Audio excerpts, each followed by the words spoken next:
अस्सलामुअलैकुम दोस्तों, उम्मीद करता हूं आप सब खैरियत से होंगे। दोस्तों, आज की इस वीडियो में सऊदी अरब की कुछ ज़रूरी और बड़ी खबरें आप लोगों के साथ में शेयर करने वाला हूं, तो वीडियो को पूरा ज़रूर देखें ताकि पूरी जानकारी आप लोगों को मिले।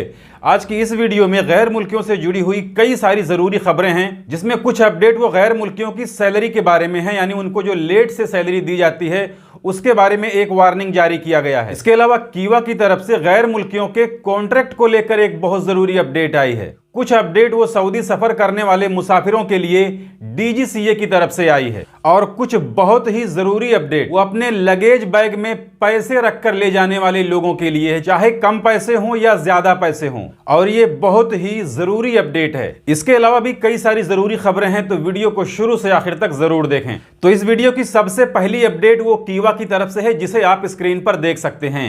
इसमें कीवा का कहना है कि सऊदी अरब के अंदर काम करने वाले वर्करों के कॉन्ट्रैक्ट को कीवा पर अपडेट करने का दूसरा मरहला, दूसरा फेज शुरू हो गया है।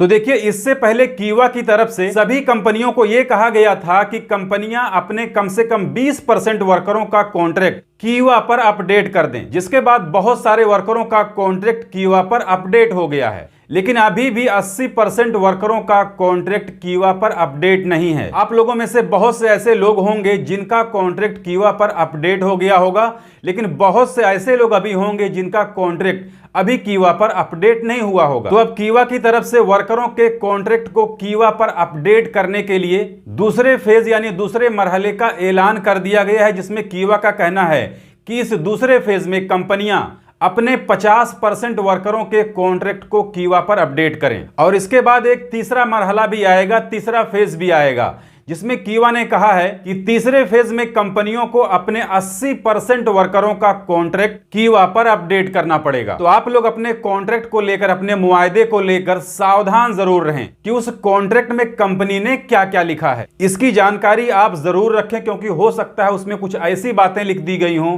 जो आपको लगे कि इससे आपका नुकसान हो सकता है। इसके अलावा एक जरूरी अपडेट वो जवाजात की तरफ से आई है, जिसमें जवाजात का कहना है कि रमजान और ईद की छुट्टियों में भी जवाजात की ऑफिस खुली रहेगी, लेकिन इसकी टाइमिंग में थोड़ा सा बदलाव किया जाएगा। तो जिन भाइयों को जवाजात से कुछ काम करवाना है वो इस टाइम टेबल को जान लें, जिसमें रियाद के अंदर मौजूद जवाजात की जो ऑफिस है वो रात को 9 बजे से 1 बजे तक खुली रहेगी, और जिद्दा में जवाजात की ऑफिस 10 बजे रात से लेकर के 1 बजे तक खुली रहेगी। अल खरज इलाके की जवाजात ऑफिस भी रात 9 बजे से लेकर के 1 बजे तक खुली रहेगी। बाकी सऊदी अरब के दूसरे इलाकों में रमजान के महीने में यानी ईद की छुट्टी को छोड़कर सुबह 10 बजे से लेकर के दिन में 3 बजे तक खुली रहेगी, और ईद की छुट्टियों के दौरान इतवार से लेकर जुमेरात तक सुबह 8 बजे से लेकर के दिन के 2:30 बजे तक जवाजात की ऑफिस सऊदी अरब के दूसरे इलाकों में खुली रहेगी। इसके अलावा एक अपडेट वो डीजीसीए की तरफ से फ्लाइट से सफर करने वालों के लिए आई है, जिसमें उन्होंने फ्लाइट में देरी को लेकर के यात्रियों के कुछ अधिकार के बारे में बताया है कि यात्री जिस एयरलाइन से सफर करने वाला है, अगर उसकी फ्लाइट देरी से उड़ती है तो उसे क्या क्या सुविधा मिलनी चाहिए। तो यह भी एक बहुत जरूरी अपडेट है जिसे आप सभी को जानना चाहिए। तो देखिए, इसमें डीजीसीए ने कहा है कि अगर किसी यात्री की फ्लाइट उड़ान भरने में 1 घंटे देरी करती है तो वो पैसेंजर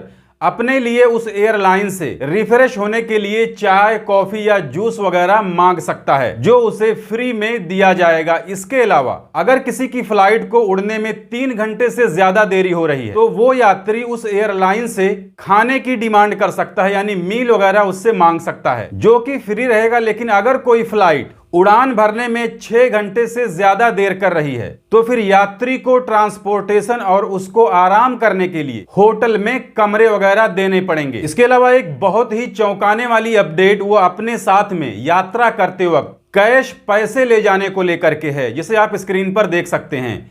इसमें एक यात्री ने सऊदी एयरलाइंस को एक कंप्लेन किया है, जिसमें इसका कहना है कि इसके बैग में 60,000 इमराती दिरहम थे, जिसे एयरपोर्ट के स्टाफ ने, एयरपोर्ट के कर्मचारियों ने इंडोनेशियन करेंसी के साथ में चेंज कर दिया, यानी वो 60,000 दिरहम उसके बैग से निकालकर उसकी जगह पर इंडोनेशिया की करेंसी रख दी, जिसे आप स्क्रीन पर देख सकते हैं। और इसके लिए इस यात्री ने जिद्दा और रियाद दोनों एयरपोर्ट पर कंप्लेन की है, लेकिन इसका अभी तक कोई इत्मीनानदायक जवाब इसे नहीं मिला है। तो देखिए, ये भी एक बहुत बड़ी दिक्कत है कि आप अपने लगेज बैग में कैश पैसे वगैरह डालकर ना ले जाएं तो ही अच्छा है, क्योंकि एयरपोर्ट पर काम करने वाले जो कर्मचारी होते हैं वो वो ऐसा कर सकते हैं क्योंकि आपके बैग की स्कैनिंग होती है और उस स्कैनिंग में सब पता चल जाता है कि आपके बैग में क्या क्या चीज़ है।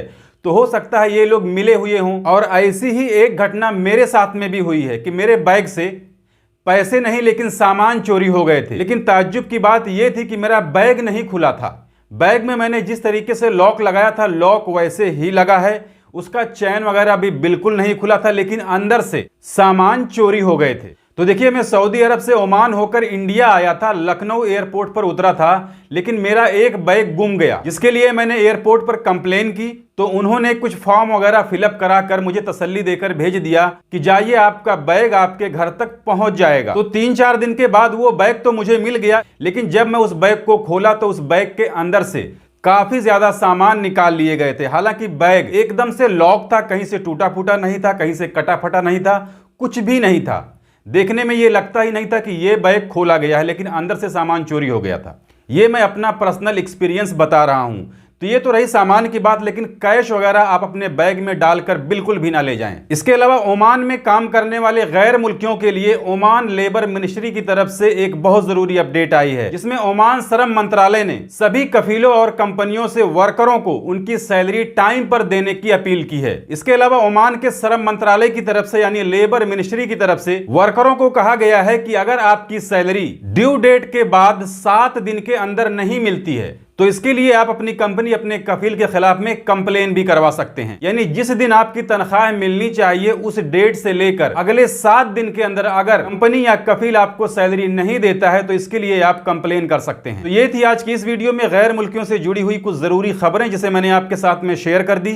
जानकारी अच्छी लगी है तो वीडियो को लाइक कर दीजिए। चैनल को अगर अभी तक आपने सब्सक्राइब नहीं किया है तो चैनल को सब्सक्राइब करके बेल आइकन को प्रेस करके ऑल पे जरूर सिलेक्ट कर लीजिए, ताकि हमारे आने वाली और भी दूसरी नई वीडियोस की नोटिफिकेशन आपको मिले। क्योंकि सऊदी अरब के अंदर काम करने वाले गैर मुल्कियों से जुड़ी जितनी भी ज़रूरी खबरें होती हैं वो मैं डेली अपने इस चैनल पर लाते रहता हूं। तो आज की इस वीडियो में बस इतना ही। मिलते हैं फिर अगली वीडियो में, तब तक के लिए इजाज़त दीजिए। खुदा हाफिज़।